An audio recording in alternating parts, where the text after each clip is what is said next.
In this video, I'm going to answer the question, what is misogyny? And I'll provide an example of it.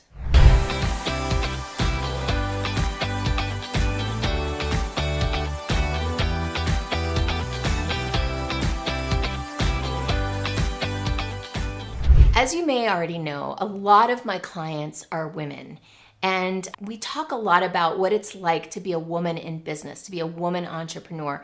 And what comes up a lot are these topics about discrimination or ways that it's a little bit more difficult sometimes to be an entrepreneur as a woman. So that's what prompted me to create this video, because we've been having these deep conversations lately, and I thought that I'd want to share one of these with you. I've run women's workshops, women's seminars, women's summits, and these topics are kind of underneath the surface and not something that we talk about so often. So what I'm going to cover specifically in this video is, what is misogyny? What is the opposite of misogyny, which is a question that comes up a lot. Are misogyny and sexism the same thing? How do you deal with misogyny in your business or at work? And how can we overcome misogyny in the world? Let's go. Okay, so the basic definition of misogyny, which you can look up yourself, is essentially it's the hatred for or the prejudice against women and girls. Now, it shows up in the world as hostility,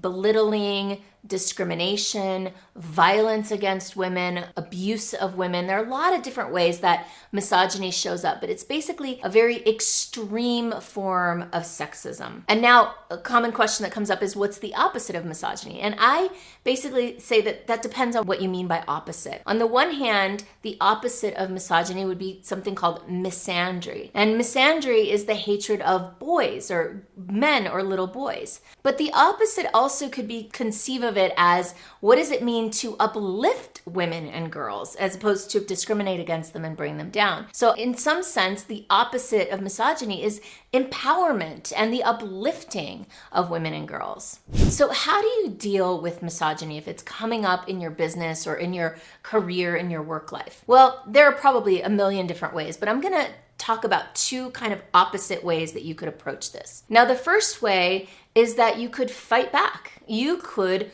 call it out. You could sue somebody. You could go to a lawyer. You could confront it. You can fight it. You can say, this is not right, and I'm going to change it. I want to do something about it. And that's an absolutely amazing and powerful service to do for yourself and for the world. And also, another way to look at it is a famous quote that I don't know who said it, which is, don't fight the old, but rather create the new. So the second way to go about it might be to create something new, to walk away from that situation, to leave it and create something better in the world and start to build the foundation for something that addresses misogyny, that uplifts women. Remember how I said that there are different opposites, right? You could bring fire to the situation and fight against it. And another option is to actually create the new thing that's going to replace the old system. So to give you an example of what that looks like, I faced what I believe is misogyny in one of my jobs before I left and became an entrepreneur. And I dealt with it for years, and I put up with it, and I kind of fought it as much as I could from a low-level position that I was in. But ultimately, when I decided to go and leave and create my own business, I decided to create the new, and I created the Women's Success Summit in Miami, which ended up being the largest conference for entrepreneurial women in all of South Florida. So I could have stayed there and fought against it. I could have hired a lawyer. I could have done a lot of things to address the situation, and that's totally valid. A lot of people go that route. But what I ended up doing was creating this new thing. And for me, that was far more joyful and uplifting than spending my time mired in the situation trying to change it. Ultimately, the question of how can misogyny end in the world? Well, I think it comes down to those two choices I presented earlier. I think what it doesn't boil down to is doing nothing. Inaction is not going to change anything. So I think you can make a choice. You can fight the old, you can rail against it, you can take action to protest and to make change in that way, and you can also create something new. You can create something that addresses the problem without having to be in the problem, by creating a new event, a new program, a new nonprofit, a new business, whatever it is. But, action ultimately is what changes the world. So people sitting around and kind of, So it's too bad that it's that way. I'm going to go just take care of my little thing. If everybody did that, then the world would never evolve and grow.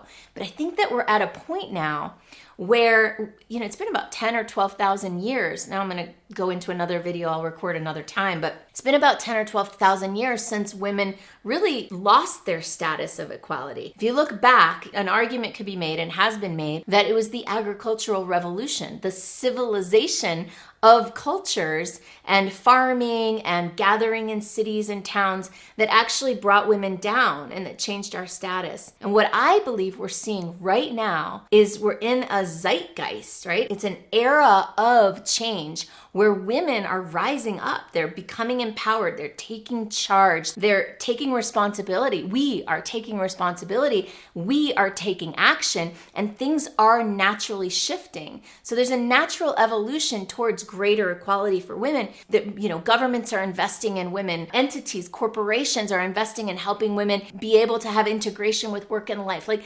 stuff is happening, and this is the time. So if this is a topic that appeals to you and drives you, then I highly encourage you to get involved, create something. I did it through events, and that's my favorite way of creating change, is gathering people together to have an uplifting conversation and to create things in the world that provide opportunity for women to engage and connect and create and innovate in the world. So good luck if you decide to do that.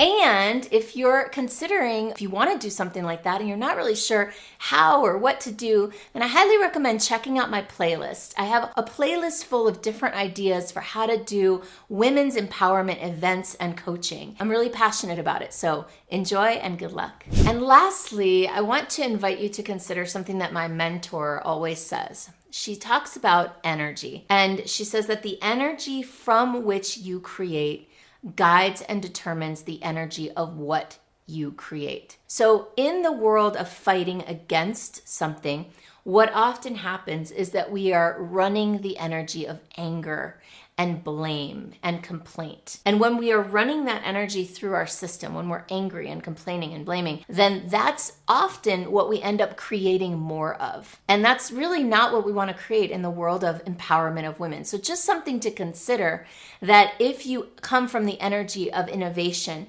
and creation and upliftment, then you're going to end up creating more of that in the world. So just paying attention to, as you decide, what role am I going to play in changing the world, in reducing misogyny and increasing empowerment, then just look at whatever I want to do. What's the energy that's running through me as I do this thing? Is it the energy of anger and complaint and blame, or is it the energy of excitement and possibility, right? And just looking at, because maybe you can bring the energy of excitement and possibility to fighting against something, but it takes a lot more intentionality to hold that positive energy at the same time as you're fighting against something. So there's something to consider as you look at who you're going to be in this evolution of our planet.